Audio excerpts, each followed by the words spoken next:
What's going on, guys? This is Devon the Game in Progress, and today we're going to be taking a look at Dead by Daylight. Now, as you guys probably know, the beta for Dead by Daylight ended yesterday, and I played quite a bit of it, and I gotta say, I enjoyed it. So I want to take the time to go over my experience with the beta, and talk a little bit about the beta and the game itself, and stuff like that. So jumping right in here, obviously you have two types of players you can play as, which is the killer or one of 4 survivors. Now when you play as the survivors, you have 4 different survivors to choose from, each of which has their own skill tree and unlocks on that skill tree. I'll get a little bit more into the skill tree in a bit. And each character looks different, has different cosmetic options and stuff like that, obviously. But for the most part, they seem to play the same, obviously, besides the abilities. But I want to talk a little bit about the survivor side before we get into the killer side. So when you play as the survivor, you start off as in a random area, generally close to your fellow survivors. And your goal is relatively simple. And your goal is to survive and escape.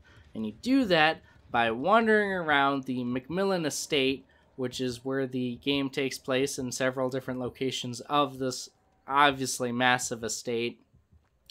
You have to wander around and search for several generators. Now you have to activate 5 generators on the map, or in the game, but it appears, to me at least, as I've been going around playing this game, that there are more than 5 generators on the map, that you only have to activate 5 of those, maybe 10 generators at most, I'd say, are on the map. So you go around, you be very quiet, and you activate those generators, and then from there, if you're successful in activating the generators from there, you can sneak out, and you can get to one of the 2 main gates. There are 2 main gates on each map. You can get to one of those, and hold and pull down the power switch, it'll open the gate, and you can escape. Bada boom, bada bing. I don't know why I said that. However, you have to deal with the killer, too. Now, as you're wandering around searching for generators, the killer's going to be wandering around searching for you. However, just because you can't always see him doesn't mean you won't know he's near. When you hear the heartbeat in the game start to pump fast and faster and faster, that means he's getting closer and closer to you. So you want to either hide somewhere, or you want to go get the fuck out of there before he comes and finds you and slices you, or whatever. So obviously that's one way that you can avoid the killer, or that's one advantage that the survivor has. Now, another advantage that the survivor has is the fact that they have tools. As you progress through the unlock system, you might end up with the toolbox, which will help you activate the generators faster.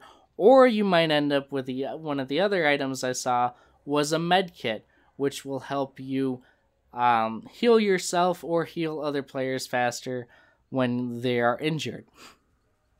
However, there is one way you can do a slight amount of damage to the killer, and it's not really any physical damage, but it will stop the killer temporarily. And that is if you have a flashlight, and you can use that flashlight to stun the killer. Now, if the killer's carrying one of your teammates, or one of your fellow survivors rather, he will drop the survivor automatically when he gets hit with that flashlight beam, which can allow you and that other survivor to escape and go hide somewhere, and hopefully he won't find you again. Now, when you get captured, you can fight back, obviously. Fighting back doesn't really seem to be super effective, though. I find that the most effective thing that happens when you're captured by the killer is that when he puts you on one of the meat hooks, or whatever you want to call them, the hooks, you have a chance to try and break free. And what that means basically is you can basically try and jump off the hook. Now, I've done this, I think, twice in the time I played the beta, but still, that's a lot more times than breaking free is a lot better than having your face stabbed by whatever those fucking spider things are that appear on the hooks and then drag your corpse up into space or whatever. So it's it's quite a bit of a challenge to play as the survivors because you want to be stealthy. You do have the ability to crouch and move, as well as your standard movement, which is kind of like a half crouch movement type. And then, of course, you obviously have the ability to sprint, but you only want to use that when absolutely necessary, when the killer's after you or when the killer's near and you want to get away and stuff like that. So switching over to the killer side of things, you have only had access to one killer in the beta, which was a killer that used a giant machete or a giant butcher knife or whatever you want to call it, and he swung it real slow, and it would do decent amount of damage, I guess, but the slow swinging was definitely a disadvantage. However, at the same time, the guy had access to bear traps. So basically, when you get in game as a hunter or as a killer, your objective is clear. You have to go around, try and find the survivors, kill the survivors, either completely killing them by slicing them, or having a bear trap just clamp them to death, or again, you put them on those meat hooks and you sacrifice them or do the ritual or whatever, and the fucking spider thing takes them away. Now, if you while you're actually going around looking for the other players, so you also have to keep an eye on the generators. Because as the killer, you have all the generators visible to you on the map. They will glow like this weird orange glow that you're probably seeing right now. And the traps will do the same thing, so that you can see them wherever you are, whether you're behind a wall or whatever. You can see that generator's there and stuff like that. Now, the killer actually has quite a bit of advantages on his side that I feel make up pretty well for the fact that he moves at a fucking snail's pace, in my opinion. When the survivors are running, he can not only sense that they're running, like you'll have like a little pop-up sense thing that'll say, hey, somebody's running over here or stuff, but when you get over there, you can see like marks on the ground and on the trees and on the walls and stuff that say, hey, this guy was here, and it'll also sometimes actually help you find where the person is, because it'll lead you to them if they were running long enough. Another advantage the killer has is the fact that whenever a generator is activated, the killer will be notified of that generator's location automatically and that generator was activated. So hopefully, if the killer is lucky enough and can get over there fast enough, he might find a couple survivors hanging around that generator. Another thing to note too is the killer can notice when you are randomly pulling planks or throwing down planks to just cause noise, which is actually a good way to distract the killer. And the planks come into play, or the wooden pallets come into play, as the killer is chasing a survivor.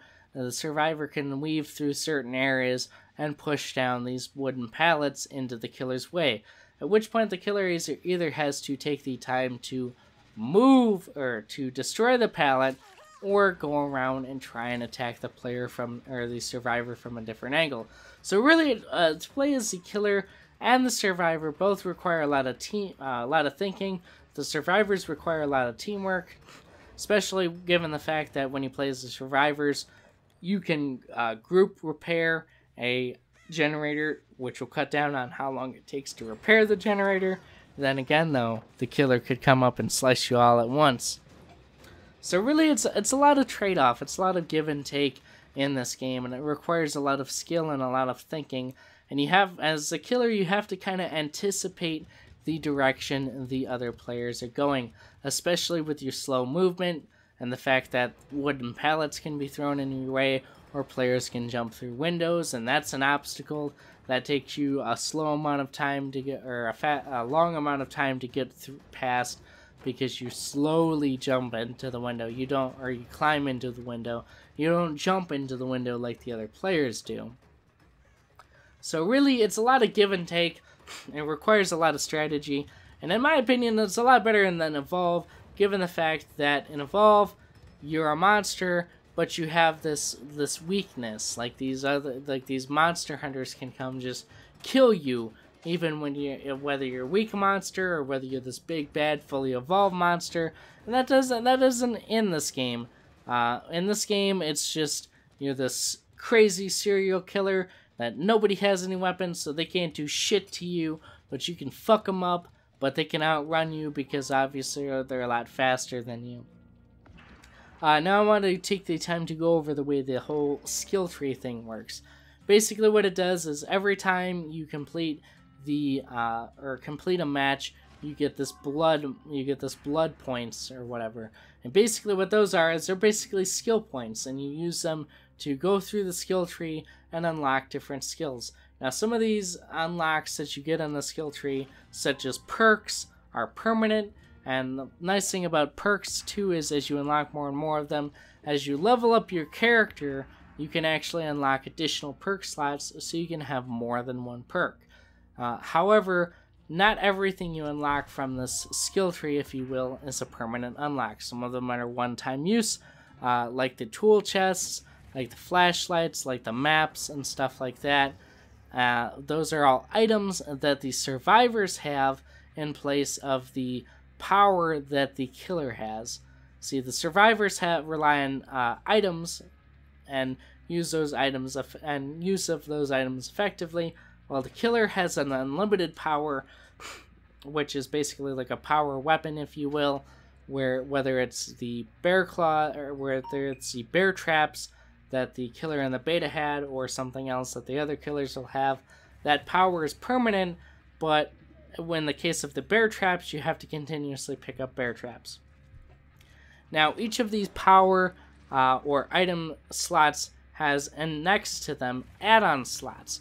Now, these add-on slots basically allow you to make your item or your power weapon a little bit more powerful, and each ones do different things.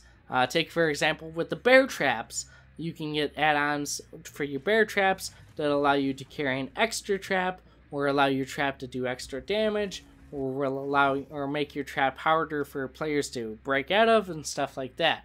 So really, you want to use these effectively, and you want to make sure you always have add-ons in with your power when you're playing as a killer, and with your items when you're playing as the survivors. And you also have to remember that when you're playing as the survivors, these items you have are not unlimited use.